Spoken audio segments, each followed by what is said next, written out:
You're listening to the Teaching Toolbox with Brittany and Ellie. Join them as they talk all things middle school.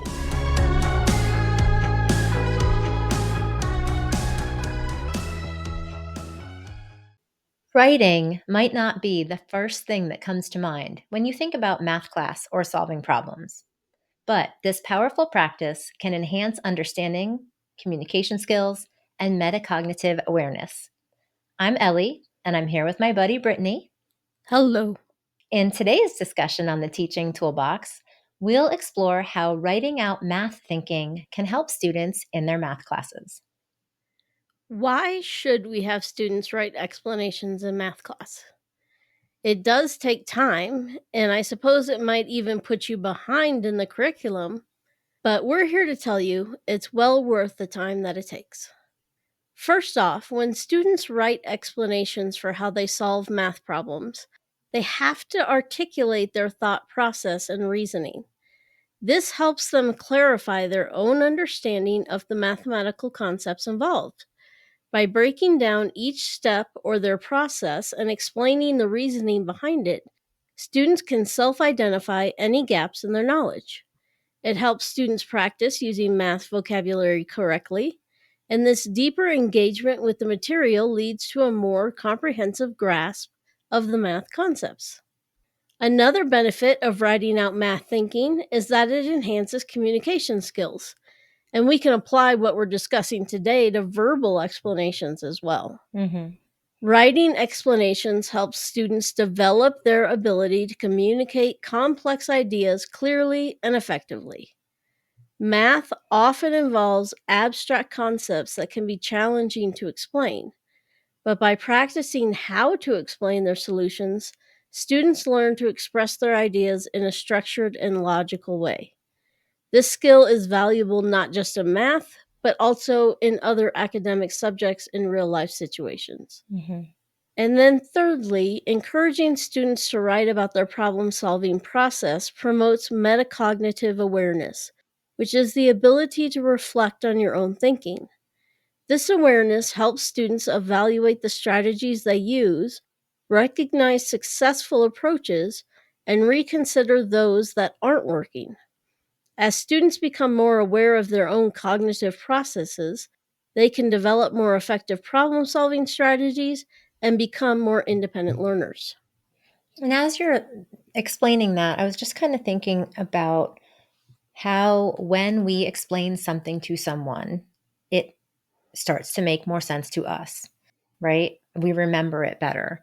Correct. The understanding is deeper. And so it's basically doing the same thing, but they're doing it with their own mind to start with, thinking about it, explaining it to themselves in a way as they're writing it down. Does that make sense? Yes. If you think about it, it's a lot like usually in second or third grade, teachers will have kids explain how to make toast. And then they'll go through every kid's explanation and bring in a toaster and a loaf of bread and see if it works. Yeah, exactly. So how do we actually approach this practice and incorporate it into the classroom? So you'll need to take a couple class periods to introduce this idea of writing, practice it together, and set expectations for this kind of work. When I had an hour for math in elementary school, this was 5th grade math, we spent part of almost every class period working on problem solving and explaining, like writing their explanation of their solutions. And we started this the year that state testing began incorporating open-ended questions that required written explanations. So there was kind of a push to get that started. And while we started it for that reason, I continued it for years and years and years because students became so much better at communicating their math ideas and processes. And I think they became much better thinkers because they weren't just writing down some numbers and being told that the answer was correct or incorrect. They had to justify what math work they had done and basically prove through writing that they understood the steps to solve. And having to justify their work made them slow down and take much more time to try to reach correct answers. Yeah, I think with kids, it's a lot of, in math, they just want to know, am I right? Am I right? Am I right? And you have to have them slow down and really think about the processes that you're doing and be able to explain what you're doing and why are you doing it. Right. Now, when we were in elementary school, we wrote several paragraphs. As time moved on and I went to middle school and we didn't have as much time for math, that got shortened up. But still, even a couple sentences, like if you start with a few sentences of explanation, that's helpful to students. When you start using this practice, I would recommend using problems that are more general or incorporate skills from previous grade levels. So students aren't hung up on, I don't know this math, when they're trying to just understand how to write an explanation. We used problems that address problem-solving strategies like guess and check, work backwards, solve a simpler problem, create a table, look for a pattern, make an organized list, those types of strategies. And we were really fortunate where we had a book. It was called The Problem Solver, I believe, at a couple different grade levels, and it had numerous examples of these types of problems. So we used those in class a lot.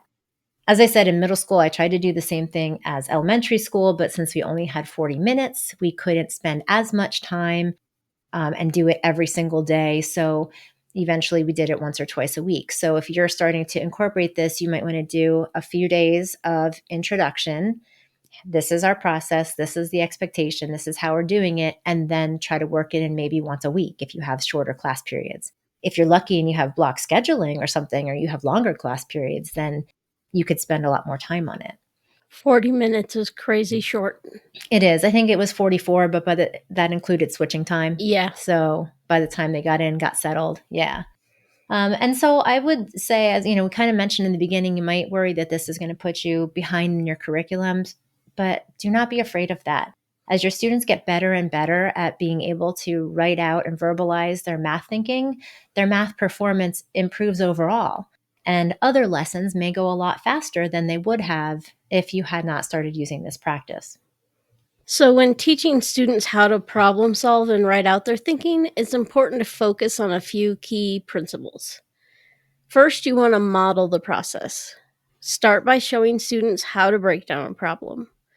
Walk through your thought process step by step, thinking aloud as you approach the problem. Mm-hmm. This helps students see that problem solving isn't about instant answers, but about thoughtful exploration.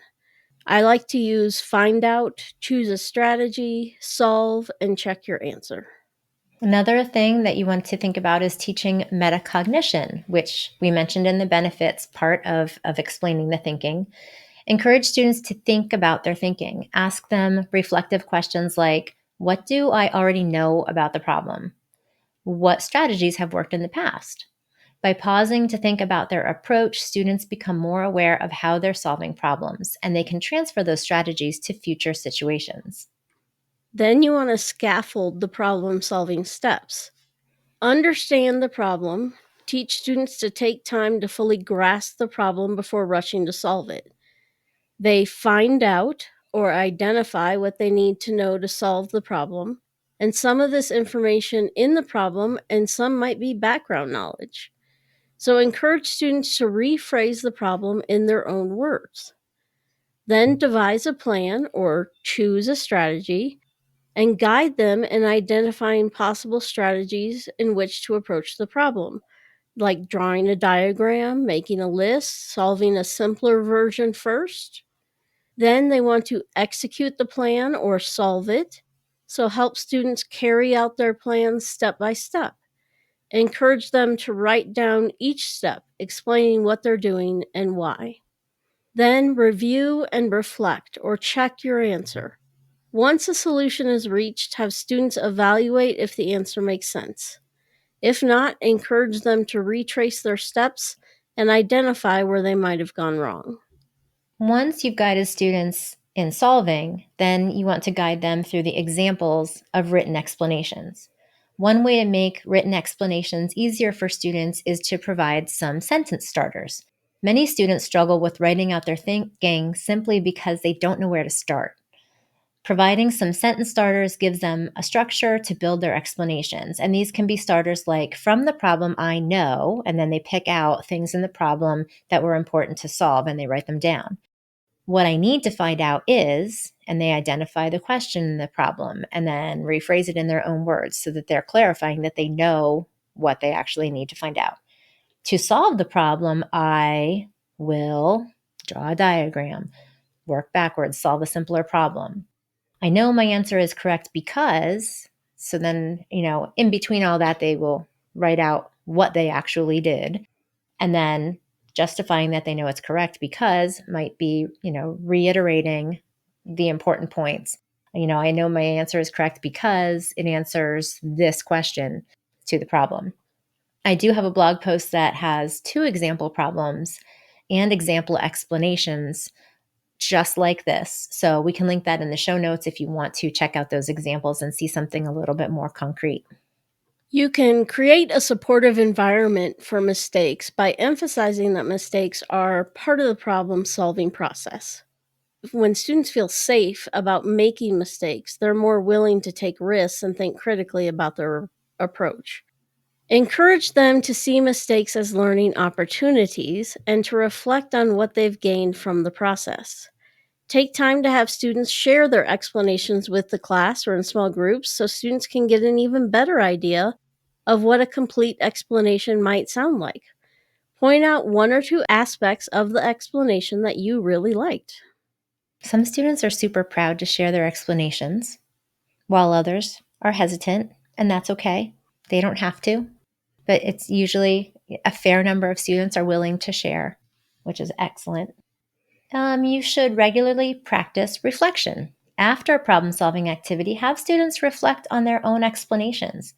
They might read the explanation to a partner, as we talked about, sharing, to have that partner follow the directions and see if they can solve the problem given that explanation, to see if they can't do everything, then they know what they've missed. And that it's kind of fun, to just listen and see if you can figure it out from what somebody else is telling you. You can ask them questions like, what would you do differently next time? What would you add to or take away from your explanation? Or what part of this problem was the hardest to solve? And that will help them become more strategic in the future. Celebrate different approaches which students use. Show students that there's often more than one way to solve a problem. Share various strategies from their classmates and discuss the pros and cons of each approach. This helps students appreciate diverse ways of thinking and find approaches that work best for them. I think that's so important because there's so many times that students just think it has to be one way. Right. And there are times for me that I think of something in one way, but a student would think of it differently and it was perfectly correct. And I'd be like, oh, wow, I never thought of it that way. And it's good for them to hear you say that because then they understand that even you might think a different way than them and it's all correct and okay.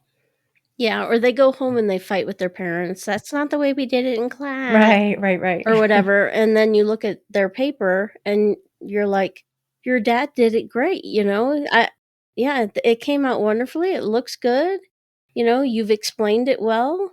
And then they're like, okay, I can trust my dad. Yeah, right.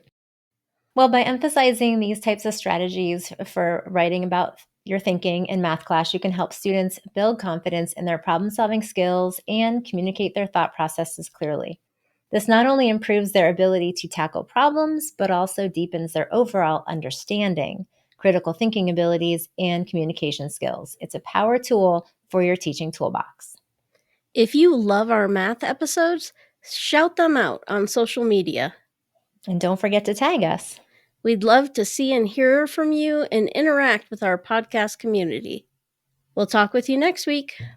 Bye. You just listened to the Teaching Toolbox. Follow them on your favorite platform for more episodes and share it with a friend.